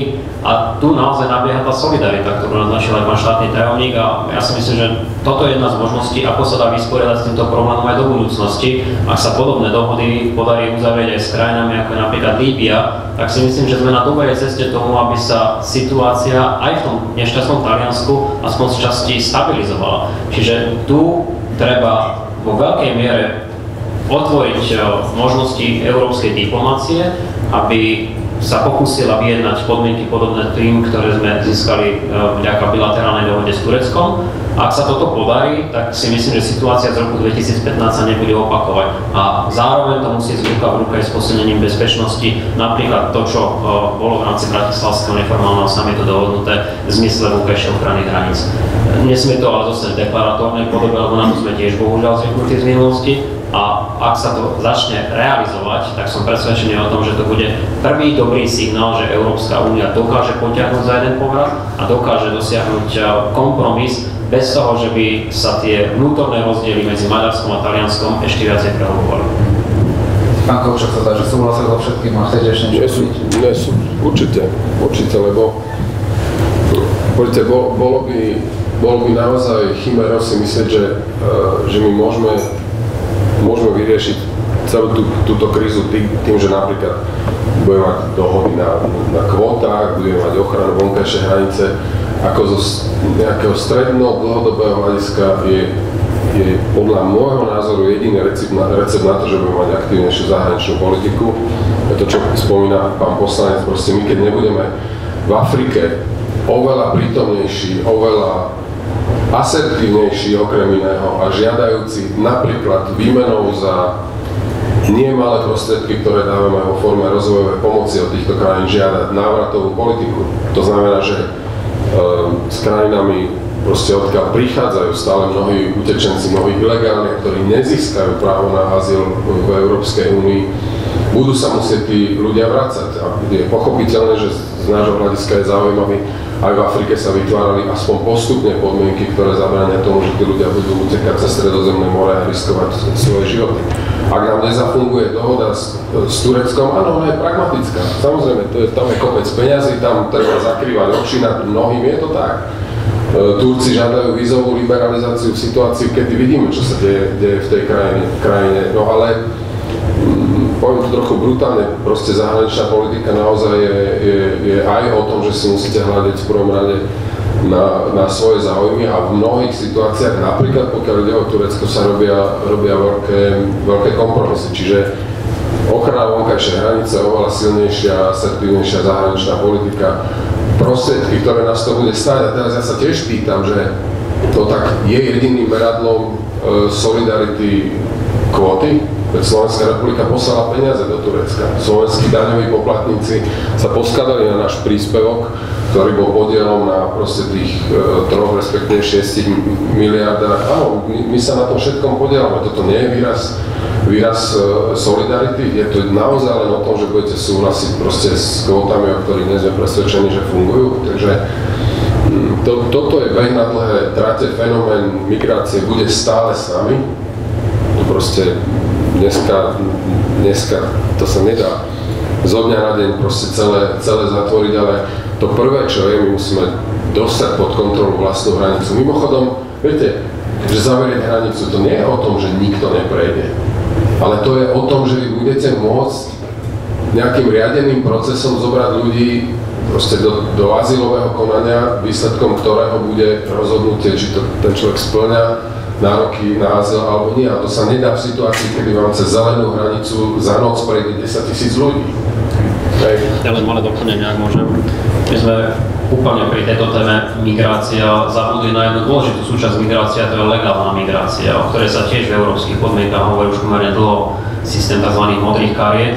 A ako naznačil pán štátny tajomník, za predpokladu, že máme deravé hranice, je toto úplná chimera, pretože ľudia dnes odmietajú naprieč celou Európskou úniou akéhokoľvek cudzinca, tak xenofóbia sa stala o mnoho silnejšia práve vďaka tomu, že sme nezvládli ochranu vonkajšej hranice, ale, a to treba tiež zdôrazniť, Európska únia je odsúdená na to, aby sme postupne uvoľňovali pravidlá legálnej migrácie, tak ako to robia rozumné krajiny už roky, pretože my tu nevyhnutne budeme potrebovať ľudí, ktorí sa budú musieť spolupodielať na hospodárstve našej spoločnej únie. Počnú s sociálnymi pracovníkmi vzhľadom na to, ako sa vyvíja demografická štruktúra obyvateľstva, končiac až informačnými technológiami a rôznymi géniami, ktoré by mohli prísť aj do Európy a nielen do Kanady alebo Spojených štátov. Jasne. Spúšťačom celého samitu, ako tu už bolo povedané, bolo Brexit. My sme vlastne už jednu debatu o Brexite spolu absolvovali bezprostredne potom na hlasovaní. Vtedy som si odnesol taký pocit, že naša pozícia bude byť čo najveľkoryssejší a najláskavejší v Británii. Preto potom, keď prišli vyjadrenia nášho premiéra pre Financial Times, že musí Brexit byť veľmi bolestivý, musíme zabezpečiť, aby sa Británii mimo únie horšie darilo, nehovoriac o tom teda vyjadreniach, ako ho razilo, keď mu Theresa May rozprávala o tom, ako je pripravená používať jadrové zbrane, tak zrazu sa mi zdalo, že naša politika bola teda nejakým iným smerom nasmerovaná, čiže opýtam sa takto, je našim cieľom teda za Britániu Brexit bol? Našim cieľom je nastaviť tie vzťahy tak, aby zodpovedali proste našim záujmom, okrem iného. Viete, to ja nekomunikujem ako predseda vlády a necítim ani potrebu to nejako ďalej rozvíjať, ale je to o tom, že ten budúce vzťahy s Veľkou Britániou musia podľa mňa splniť dva nejaké parametre. Poprvé, musí byť z toho aj zreteľné to, že čo v praxi opustenie Európskej únie znamená, lebo áno, tak aj ďalších krajinách, napríklad v Holandsku stačí myslím 30% na účasť, aby bolo referendum platné a tam keď si niekto zmyslí vyvolať referendum o odchode, tak to musí byť urobené tak, aby ľudia vedeli, čo ten odchod znamená. Hej? Čiže je to aj nejaká precedenčná záležitosť a keď chcete, predseda vlády hovorí o tom, že to musí bolieť, ja to nehovorím. Ja hovorím to, že každému, kto po Británii si povie, že chce odísť, Na príklade Británie by mal v praxi vidieť, čo to znamená. A ten druhý parameter je, Briti hovoria, že chcú zostať vo vnútornom trhu. Mimochodom, ak niekto bol najväčším podporovateľom vnútorného trhu, tak to boli Briti. Briti a to nastavenie v budúcnosti musí byť také, že si z neho nevyberieš len 3 slobody, ale 4. Lebo žiadny vnútorný trh, to vám povedia ekonómovia, nefunguje bez 4 slobod. Kapitál, služby, tovar a sloboda pohybu. No a nedá sa nereagovať na to, že aj Theresa May, aj ďalší, my sa stretávame dennodenne, hovoria, že pre slobodu pohybu po odchode Veľkej Británie tam budú zásadné konzekvencie. Proste oni chcú obmedziť do maximálnej možnej miery po odchode Veľkej Británie to, akým spôsobom budete môcť v Británii využívať tie práva, ktoré dneska máme napríklad nastavené so Švajčiarskom alebo teda s ďalšími nečlenskými krajinami. A tu hovoríme, že ešte raz, keď chcete byť vo vnútornom trhu, tak sa z toho nedajú vyberať proste hrozienka. A my sa by malo držať pokope strach, že vlastne... Ale to je povedal som to. Možno nesúhlasím s mojou interpretáciou, ale keď hovoríte o tom, že my musíme ukázať Holandianom, že len nech oni uvidia, čo to znamená ísť... Ale nie len oni uvidia, ale veď pán Fila, nie je to srandovné, že v kampani zabrali proste v Británii absolútne klamstvá. Napríklad toho typu, že Británia každý týždeň platí do Európskej únie 320 miliónov a my ich chceme naspäť. Po tom, čo odišli, tak tí autori týchto vyhlásení povedali, že však my sme to tak nemysleli. Viete čo? Keby ja som bol človek, ktorý podporoval zotrvanie Británie v únii a potom by prišiel nejaký Fico a začne rozprávať, že a my teraz, vy si to teraz vypijete a bude vás to bolieť, tak možno si poviem, že tak nech si takúto úniu nechajú. A však nech si ju nechajú. Však ako je to, ja neviem teda, aká je otázka v tejto chvíli. Otázka je taká, že či Brexit by nemali smerom tak, aby to obidve strany bolelo čo najmenej. No má. Kdežto ale explicitne hovorí, že by to boli čo najviac, aby všetci videli. Ale keď Británia hovorí, že chce byť vo vnútornom trhu, ale zároveň chce kontrolovať a limitovať slobodný pohyb, tak vám hovorím, že by to Úniu bolelo viac. Ale otázka je, či chceme úmyselne robiť varovný príklad pre ostatných. Chceme. Ale to nie je odstrašujúci. My len chcem povedať, keď sa rozhodneš odísť, ale zároveň chceš zostať vo vnútornom trhu, aby si slobodne pohyboval kapitálom, aby si nemal žiadne prekážky pre tovar, pre služby, tak nemôžeš povedať, že chceš mať len tieto 3 veci, budeš mať aj 4. Čo je na tom odstrašujúce? Ja si myslím, že je odstrašujúce hovoriť, že musí vás to veľmi boliť. Keď som povedal pred 5 minútami, že ja nekomunikujem proste takýmto politickým spôsobom, snažím sa to vecne vysvetliť úplne pragmaticky, že keď sa niekto v budúcnosti slobodne rozhodne odísť, tak tomu sa nedá zabrániť. Ja jednoducho plne rešpektujem to, že britskí občania povedali, že nespájajú svoju budúcnosť, teda o 2 milióny viac, myslím, nespájajú svoju budúcnosť s Európskou úniou. Ja to beriem s plnou vážnosťou. Mne je to veľmi ľúto. Lebo ja som viedol rokovania tejto krajiny o vstupe do NATO, som presvedčený transatlanticista, som presvedčený o tom, že odchod Británie je obrovskou stratou. Ale tam moja emócia končí a tam nastupuje moja základná otázka. Dobre, rozhodli sa slobodne na základe mnohých manipulácií, tých bolo X. Ale teda teraz sa poďme pozrieť, ako to nastavíme. Ja vám hovorím, že v záujme Slovenskej republiky a EÚ, aby sme nastavili budúci vzťah tak, ktorý bude, ak chcete, bolieť rovnako. Ale ak by Briti chceli obmedzovať slobodný pohyb, tak to bude bolieť viacej nás. A na to ja nevidím dôvod. Pán Kos, vy čo hovoríte na toto zadefinovanie toho, ako sa stavať Brexit? Jednak by som chcel vedieť aj na to, akými slovami a s akou atmosférou náš premiér komunikuje tú problematiku v súčasnosti v mene vlastne. Tu sa môžete teraz vyzapátať. A tak ja v mene Únie a či súhlasíte s tým, ako sú zadefinované tie kritériá toho Brexitu? Nie som ten typ politika, ktorý by rád prilieval olej do ohňa. My všetci vieme, o kom hovoríme, náš pán premiér je známy rôznymi expresívnymi výrazmi. A pravda je taká, že ja som sa veľmi čudoval, že on sa čuduje, na čo sú asi pritom nukleárne zbrane. Ale budíš, toto nie je v tejto chvíli téma. Rovnako ako pán štátny tajomník, aj ja považujem za obrovskú škodu vystúpenie Veľkej Británie z Európskej únie. Európska únia bude slabšia, vo všetkých oblastiach, o to zvlášť, že my v rámci SAS dlhodobo hovoríme, že britské pozície nám boli v mnohých oblastiach o mnoho sympatickejšie ako dajme tomu francúzske alebo nemecké, čiže chápem to tak trošku aj osobne, že strácame spojenca. Pred 2 týždňami som bol na konferencii AECR v Prahe a tam sa úplne jasne pomenovalo, že my nie sme šťastní ani spokojní, že tu odchádzate, pretože časť britských konzervatívcov si z toho urobila kampaň, ako dobre, že ideme preč, lebo sa objavujú nové príležitosti. Isté, aj o tomto treba hovoriť, aké nové príležitosti to prinesie, ale žiadna z nich nevyváži to, že Británia bola platným a pre nás dôležitým členom Európskej únie. Čiže keď sa vrátim k tej vašej otázke, áno, máme tak trošku vnútornú dilemu, ako sa s tým celým vysporiadať, pretože v úplne ideálnom prípade by Brexit mohol byť v blízkej dobe niečím podobným, ako je dnes nastavenie vzťahov medzi Európskou úniou a Norskom. Mal som tu čest chvíľku žiť v tejto krajine a viem, že tak ako je nastavený vzťah EU-Norsko, by to možno bolo to najlepšie, čo sa nám môže stať. Na druhej strane ani samotní Nóri by z takéhoto nastavenia neboli nadšení, pretože Británia je príliš veľká na takéto nastavenie.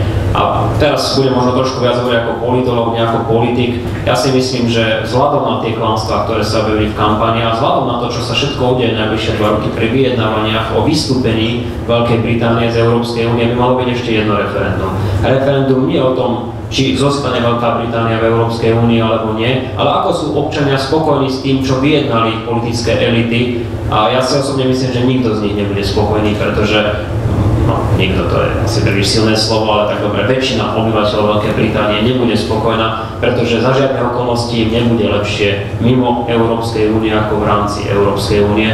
Keď už nič nezoberme si, koľko budú platiť, keď sa pozrieme na norský príklad, budú platiť viac, ako platili ako členský štát Európskej únie. Keď hovorí o suverenite, tak sa potom treba opýtať britských občanov, ako sa budú cítiť, keď budú musieť prijímať európsku legislatívu bez toho, že by na ňu mali akýkoľvek dosah. Presne tak, ako to majú dnes Nóri. Toto sú veci, ktoré by sa mali britským občanom, aj tým menej chápavým, ktorí sa nechali oblbnúť, ja to poviem úplne otvorene, hlupákmi, ktorí viedli kampaň za vystúpenie z Británie z Európskej únie, tak potom sa ich treba opýtať opäť, čo si o tejto veci myslia. A ak povedia nie, nesúhlasíme s týmito podmienkami, potom je tu opäť na stole možnosť otrvania. Takto by to podľa mňa bolo fér, ale vieme, že v politike nie je vždy všetko fér. Jasne. Problematika, ktorú dneska preberáme, je veľmi komplexná a keďže sa vás tu vyšlo pomerne dostať, bolo fajn, keby ste mali šancu opýtať sa aj vy presne to, čo zaujíma vás. Čiže teraz je vaša šanca a ak sa chcete niečo opýtať, zdvihnúť ruky. Nikto. No, iniciatívna mládež, vidíte, Únia sa blíži mladým páčiť. Ja by som sa rád opýtal, myslím, že môžem. Nahráva sa nám to tak, že asi bolo lepšie, keby ste použili mikrofón.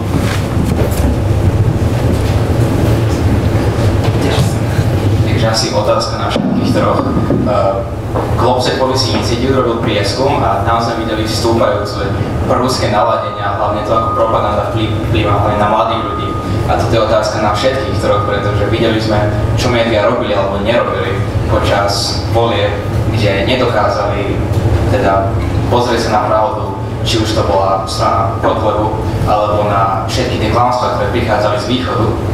A toto je presne tá otázka, že Európska únia zlyhala, teda čo pán Klučil často hovorí, priblížiť sa ľuďom a hlavne tým mladým ľuďom, a to sa stalo práve aj v Británii, kde po Brexite bola najvygooglovanejšia vlastne otázka, čo je to Európska únia, čo to znamená, že sme vystúpili, alebo chceme vystúpiť. A to je práve to, nemala by Európska únia robiť viac, a to hlavne v regiónoch, ako je východ a stredné Slovensko, kde tých debát, ako je táto, je oveľa menej, takmer žiadne, a kde tá know-how Európskej únie takmer nulové. A toto je hlavne aj na médiách, ktoré naozaj takmer nerobia nič, aby priblížili Európsku úniu ľuďom. Čo nie je ich úloha len ministrov zahraničných vecí alebo ministerstva školstva, ale aj médií. Lukáš, nech sa páči. Ja prvý? Jasné. Je tam niekoľko otázok bolo pomenovaných. To znamená to, čo robia alebo nerobia médiá pre približovanie Európskej únie. Myslím si, že v rozsahu, v akom je to možné, sa tie médiá snažia robiť viac. Fakt je taký, že bol čas bezprostredne po vstupe do únie, kedy povedzme všetky väčšie médiá mali svojho vyslavného redaktora v Brusele. Ukázalo sa, že ten nezáujem z čitateľský, ktorý sa dá všetkými možnými rôznymi spôsobmi merať, je tak strašne obrovský, že potom sa urobil medzikrok, kedy viaceré redakcie zdieľali niekoho, potom slovenské redakcie s českými zdieľali a potom už vlastne je to na tom, že keď sa niečo zaujímavé deje, tak niekto vycestuje. Čiže bohužiaľ v nejakom zmysle tie médiá podnikajú v nejakom prostredí, kde reagujú na prirodzené ako keby otázky alebo teda na témy, ktoré zaujímajú ľudí a ukázalo sa, že tá Európa v tomto zmysle nie je pre ľudí až tak príťažlivá. Samozrejme, dá sa debatovať o tom, že čo bolo skôr vajce alebo sliepka, ale myslím si, že bol tam pokus niekoľko rokov, nechcem povedať, že na silu to pretlačiť, ale nadštandardne veľký priestor tým témam venovať. Ale ukázalo sa, že ani po tom čase jednoducho ten záujem až taký veľký nebol. Čiže toto je jeden nejaký typ skúsenosti, ktorý nič neospravedlňuje, len je to na vysvetlenie, že týmto si prešla väčšina veľkých médií touto skúsenosťou v čase pred tými plus minus, čo si vyše 10 rokmi, keď sme vstupovali do Európskej únie. Napriek tomu si myslím, že v čase tých veľkých kríz, či už išlo o finančnú krízu, teraz keď je o migráciu, tak to pokrytie sa snaží byť komplexné. My sme sa snažili mať reportáže zo všetkých možných táborov, utečeneckých, putovať s nimi cez hranice a tak ďalej. Čiže myslím si, že tá snaha tam je, ale myslím, že tie médiá reagujú na ako niečo, čo by som nazval ako prirodzený záujem ľudí. No, v tomto zmysle sa správajú aj reaktívne, čo v prípade trhovo fungujúcich médií je do nejakej miery asi aj pochopiteľné. Čo sa týka pôsobenia regionálneho v rámci Slovenska, tie aktivity tam sú a debaty tohto typu sa konajú. Teraz je druhá vec, že či do akej miery potom, ako keby aj my, keď minulý týždeň mali debatu v Rímavskej Sobote a večer bola konkrétnejšie. A teraz vlastne to nie je niečo, o čom vy máte nevyhnutne dôvod sa to dozvedieť a nehovorím ani, že sa také niečo koná každý mesiac, ale myslím, že tie snahy a približiť sa tam sú, pretože podľa mňa, a rozmýšľal som na to pomerne veľa, jediný naozaj efektívny spôsob, ako prekonať tú propagandu, ktorá sa v súčasnosti šíri internetom a sociálnymi sieťami hlavne, bohužiaľ nie je komentár pod tým chybným statusom alebo diskusia na tom Facebooku, pretože naozaj tamto zadefinovanie reality často je dané a tá vecná argumentácia vlastne k ničomu nevedie, dalo by sa povedať, lebo ľudia sú utvrdení na nejakých svojich postoroch. Čiže myslím, že ak je nejaká šanca zvrátiť tú propagandu alebo to nastavenie, ktoré tu je, tak je to práve cez osobný kontakt. Akože to dáva aspoň nejakú nádej, si myslím, že to, že keď vidíte ľudí, ktorí vytvárajú tú politiku alebo vytvárajú tie médiá a pôsobia na vás ako polopríčetní ľudia a napriamo vám sa snažia ako keby komunikovať tie svoje hodnoty a posolstva, že je šanca, že to dokáže byť silnejšie ako niečo na Facebooku. No, takže ak je nejaká nádej, že súhlasím s vami v tom, že takáto ako keby, nie som si istý, že či ale možno, že prečo aj návšteva predstaviteľov Únie ako keby na tej scéne šla by niečo mohla pomôcť. Akože musia samozrejme tí ľudia byť na to sústredení, musia dokázať nadviazať tú komunikáciu s tými ľuďmi, ale úplne 100% súhlasím. Myslím, že paradoxne v tej dobe internetu ten osobný kontakt je oveľa dôležitejší ako čokoľvek iné. Preto je vlastne fajn, že aj toto. A preto keby ma pozvali na 100 takýchto akcií, tak idem tam, lebo je to dôležité z týchto všetkých dôvodov. K tvojmu nastaveniu má veľmi dlhá odpoveď. Neviem, ešte niečo za to? Tak, ja som sa slovo. Ja úplne súhlasím, ešte taký nuans malý, lebo tá otázka je úplne legitímna. Ja si myslím, že máme obrovské deficity v komunikácii, ale hneď na začiatku ste povedali, že Únia by mala robiť viac. Ja tu som skeptický, či by toto mala robiť Únia, lebo teraz neviem, kto to je, koho máme na mysli, že to niekto príde z Bruselu a bude chodiť po Slovensku. Ja si myslím, že my s tým musíme robiť viac. Úplne súhlasím s vami, že proste nestačí, keď o Európskej únii a o mnohých dobrých veciach, ktoré Únia produkuje, komunikuje proste predstaviteľ bruselských inštitúcií, nejaký komisár alebo nejaké predsedníctvo a tak ďalej. Myslím si, že toto musí robiť oveľa silnejšie domáca politika, lebo tí ľudia, lebo tam netreba nič približovať proste. Viete, ja už som trochu chorý, keď sa každé ráno zobudím, že a niekto mi povie, že ako priblížiť Úniu bližšie ľuďom. To je také hrozne celé sofistikované, neriešiteľný problém. No, podľa mňa, keď budeme komunikovať, keď sa budeme takto rozprávať medzi sebou, oveľa častejšie, nielen tu v Bratislave, ale po celom Slovensku, je podľa mňa skvelé, keď ste boli proste v veľkom Krtiši a neviem, v Rímavskej Sobote. tak si myslím, že toto je cesta, ale kľúčové je naozaj ten, že kto o tom komunikuje. Ja som veľký skeptik, pokiaľ ide o nejaké sofistikované kampanie a proste nejaké umelo vytvorené veci, že proste z televízora na vás rozpráva alebo aj nemotky. Ja nie som odborník na komunikáciu, ale to sa mi zdá celé také trochu umelo nafúknuté, takže podľa mňa oveľa viac treba ísť do terénu a musia to robiť naši ľudia a naši politici. Ďakujem za zaujímavú otázku. Ja som mal to šťastie, že som bol súčasťou tej skupiny v rámci Globseku a bol som šokovaný z toho, aké prieskum nám dal v dispozícii Focus. Na druhej strane ten šok ma pomerne rýchlo prechádzal mojimi návštevami na gymnáziách a na stredných školách v regiónoch. Ja pochádzam z Banskej Bystrice, čiže konkrétne v Banskobystrickom kraji najmä, ale bol som aj na východe republiky, v Svidníku, v Bardejove, v Prešove, v Košiciach. Všade som sa stretával s veľmi podobným fenoménom, že približne štvrtina mladých ľudí je dnes mimoriadne ovplyvnená konšpiračnými teóriami a adekvátne tomu potom aj politickými skupinami, ktoré sú nimi živé. Čo sa s tým dá robiť? No, myslím si, že mnohých z nich celkom potešil minimálne tú druhú 3/4. Keď som tam prišiel a snažil som sa niektoré tie mýty osobne vyvracať. To bolo veľmi dôležité, minimálne pokiaľ ide o niektoré závažné témy, ktoré sa v týchto konšpiratívnych médiách pomerne pravidelne šíria, tak bolo dobré si vypočuť možno aj alternatívny názor, pretože častokrát sú to práve títo, nazvime to, propagandou ovplyvnení študenti, ktorí sú aj akísi lídri vo svojej komunite, vo svojej triede, ktorí sú tí najhlasnejší a potom adekvátne sa rýchlo šíri táto, nazvime to, propaganda a možno aj ten politický svetonázor celou tou skupinou. Takže bolo dobre vypočuť si ten názor a spochybniť toho ich prirodzeného lídra, že možno všetko to, čo hovorí, nie je až tak celkom pravda. Čiže rozprchnime sa na stredné školy, rozprchnime sa do regiónov a diskutujme s týmito mladými ľuďmi. Ja to robím už 4. rok, myslím, že ten počet gymnázií a stredných škôl sa už blíži k druhej 20, respektíve už sa preklenujem do 3. desiatky a budem v tom pokračovať, pokiaľ bude záujem učiteľov alebo riaditeľov týchto stredných škôl, čo tiež nie je vždy samozrejmosť, to treba tiež povedať.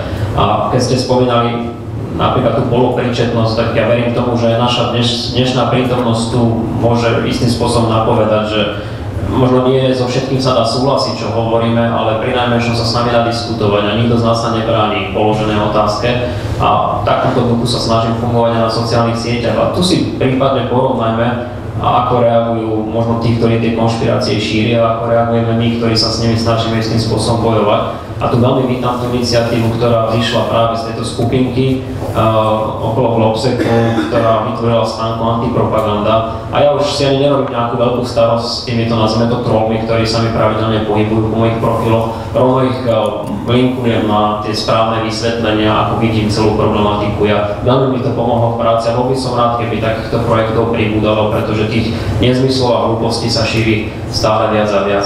A keď sme spomínali ten Brexit, dá sa to trošku premostím, a to som povedal aj mojim priateľom a kolegom z konzervatívnej strany. No ak niekto otváral šampanské pri vystúpení Británie, tak to bol práve Vladimír Putin. A určite ešte väčšie šampanské otvorí, keď sa prezidentom Spojených štátov stane Donald Trump. A toto sú veci, ktoré tiež treba mať na pamäti, keď hovoríme o tých nešťastných príkladoch. Toto je inak jedna vec, ktorá ešte ja som chcel doplniť k tomu, že keď hovoríme o propagande, jedna časť je teda táto, ako šíriť povedzme pravdu, ale druhá vec je ako bojovať s nepravdou. Myslím si, že tu je časť riešenia aj v tom pomenovať, že ako to je, keď človek prečíta správu Sisky za minulý rok alebo ešte skôr Českej Bisky, tak tam je veľmi jasne už napísané, že vlastne Rusko systematicky ako keby pracuje na podkopávaní našich inštitúcií, na podkopávaní dôvery v štát, na šírení pravdy, na vymývanie mozgov. Ako tí Češi to majú veľmi pomenované. Nakoniec aj v tej včerajšej debate to tak Clinton veľmi jasne povedal, že Rusko vlastne vedie propagandistickú vojnu, ako keby systematicky, že vieme o tom, že zrejme za mnohými z tých útokov na demokratickú stranu a tak ďalej, zrejme stojí nakoniec Rusko. Čiže treba si aj tu pomenovať, myslím si, aj zahraničnou politicky, že treba si priznať, že Rusko je hrozba pre nás a pre náš spôsob fungovania a možno, že ten taký jemnejší diplomatický prístup, ktorý sme doteraz volili, že teda možno aj dobré, možno nie až tak dobré, je treba nahradiť ako keby viac menej vecným pomenovaním toho, že áno, toto je krajina, ktorá tu aj propagandou a ako keby mútením mozgov presadzuje svoje záujmy, musíme si na to dávať pozor. Ja len jeden dovedok, ak môžem. Aj preto to, čo hovoríte, sme sa snažili a budeme sa snažiť, aby tie časti správy, napríklad SIS alebo nášho vojenského spravodajstva, ktoré môžu byť utajnené, sú, pretože si myslím, že verejnosť by o tom mala vedieť. Úprimne, ja som sedel v parlamente počas diskusie o jednom aj o druhom a nemyslím si, že tam bolo niečo zásadne tajné, čo by verejnosť nemala vedieť. Čiže tak ako v Čechách pristúpili k podstatne vyššej miere transparentnosti, v Nemecku, Veľkej Británii je to úplný štandard, tak pomaličky postupne nabehame na tento režim aj my tu na Slovensku, pretože v tomto prípade my žijeme v našej malej bubline a nepripúšťame si, že na nás pôsobia takéto sny. K tej debate, čo sme mali predtým, nie je pán Kočok toto vlastne najjednoduchší spôsob, ako vysvetliť vlastne aspoň na Slovensku ten význam tej únie, vlastne ako keby geopolitické alternatívy k tomu, keby, že tá únia tu nie je, že čo by nás postretlo, nie je toto taký ten najjednoduchší argument? Ktorý myslíte? No, že kebyže sa únia rozpadne, čo by nás čakalo potom, dosť možno, alebo do akej sféry vplyvu by sme sa dostali potom? Ja myslím, že to je férové, lebo ja považujem naozaj naše členstvo v únii za vec nejakej hodnotovej, keď chcete, kultúrnej príslušnosti. Proste ja si myslím, že byť v únii so všetkými problémami, proste to je dobrá partia v princípe. Ja si myslím, že stále sa, nebojím sa to povedať, stále sa máme v mnohom čo učiť od mnohých krajín o tom, ako správajú svoju spoločnosť. Mne sa zdá, že sme tie roky, ktoré sme v únii, aj vďaka mnohým limitáciám, ktoré sú s tým spojené, sa tá krajina pohla lepším smerom. Treba odhliadnúť od mnohých vecí, od toho, čo sa odohráva vo vnútornej politike, ale kde bolo Slovensko v roku 2004 v máji, prvého, keď vstúpila, kde je dnes. Jednoducho bez únie by to nebolo, čiže pre mňa to je hodnotová záležitosť, je to nejaký základný rámec, ktorý dáva predpoklad pre krajinu, že sa budeme mať lepšie, že táto generácia, ktorá za chvíľu zoberie opraty do rúk, to bude robiť oveľa lepšie ako súčasná generácia. Myslím si, že proste to je dobrá partia na život. Toto si myslím. Ďalšie otázky? Záladom teraz? Dobrý deň, Martin Dubeci. Dnes sa všetci politici, ako to vidíme aj štátni tajomníci, predbiehajú v tom, že hovoria o dôležitosti ochrany hraníc, bezpečnosti, engagemente v Afrike a tak ďalej. To úplne v poriadku, ja úplne tomu rozumiem. Len s tým mám potom taký problém kúsok v tom, že keď príde na lámanie chleba. Lebo napríklad, ja som si tak pred 3 týždňami prečítal v registri OSN o konvenčných zbraniach, o údajoch, ktoré poslala Slovenská republika, konkrétne, ak sa nemýlim, bolo to ministerstvo zahraničných vecí, prečítal, že v roku 2015 napríklad Slovenská republika vyviedla do Saúdskej Arábie 35 000 útočných pušiek, stovky tisíce rôznych iných ľahkých zbraní. Na internete kolujú fotky zbraní od pištoly od pána Kuracinu z Banskej Bystrice, ktoré sú odfotené na čiernom trhu v Mogadišu, ktoré boli tiež vyvezené so slovenskou licenciou. Tak ma to zaujíma, že či nemáte pocit, že nie je naša pozícia v týchto veciach farizejská, kvôli tomu, že my robíme silné vyhlásenia a tak ďalej, ale keď príde na takú elementárnu vec, ako regulovať náš jeden akože zásadný faktor, prečo ľudia utekajú z tých krajín, a to je eskaláciu tých konfliktov a tak ďalej, tak naša politická sféra na to povie, je to biznis ako hociaký iný, keď nebudeme predávať, my bude predávať niekto iný. A ak dovolíte, ja teda viem, že pán štátny tajomník nebudete komentovať politické vyhlásenia, úplne tomu rozumiem, ale ten licenčný proces, to niekto podpísal. To je nejaký proces, kde rôzni ľudia, rôzne inštitúcie, na ministerstvo hospodárstva, fiska, na ministerstvo zahraničných vecí, jednoducho nikto s týmto súhlasil. A takisto ministerstvo zahraničných vecí je ako strážca našej účasti v rôznych režimoch odzbrojovania, kontroly zbrojenia, konkrétne o dohode o obchode so zbraniami a spoločnej pozícii Európskej únie na vývoz zbraní, kde mimochodom dnes už aj britský parlament a americký kongres hovorí, že vývoz zbraní do Saúdskej Arábie, ktoré končia potom v Sýrii alebo v Jemene, je niečo, čo by sme mali veľmi zvážiť. Tak by som sa chcel opýtať, že myslíte si, že skôr než začneme mať silné vyhlásenia o tom, ako chrániť hranice a kto čo robil a kto komu otvoril dvere, by sme si nemali usporiadať svoj dom aspoň takej základnej elementárnej veci, ako že tento rok nevyvezieme toľko zbraní do vojnových zón? Viete čo, pozorne som počúval, môžem vám povedať, že som bol dokonca niekedy v roku 2002 a tesne predtým som bol dokonca v licenčnej komisii ako generálny riaditeľ a štátny tajomník prvýkrát. Nechcem vás sklamať, ale už vôbec nie toto publikum, ale pri najlepšej vôli sa k tomu neviem vyjadriť v tejto chvíli, lebo toto je veľmi vážna, úplne konkrétna vec. Ja vám dneska neviem povedať, že kde sa nachádza Saudská Arábia, ale mám pocit, že ona nie je na zozname. Na zozname krajín, kedy by Slovenská republika porušila svoje záväzky. Rovnako viem z istotou povedať, že my nezdôvodňujeme náš vývoz tým, ako ste to parafrázovali, že no veď vyvezieme my, lebo tam, keď nevyvezieme my, tak vyvezujú iní. Proste je tu nejaké licenčné konanie, viem bez znalosti toho, čo hovoríte v tejto chvíli, povedať s absolútnou istotou, že žiaden vývoz zo Slovenska sa nedieje proti záväzkom, ktoré vyplývajú z licenčných, zo záväzkov, ktoré proste máme voči medzinárodnému spoločenstvu, registrom OSN a tak ďalej, že sa nejaké pištole dostali do Mogadiša, no to ešte neznamená, že sme ich tam vyviezli. Je to údaj o licenčnom konaní Slovenská republika? Viete čo, kľudne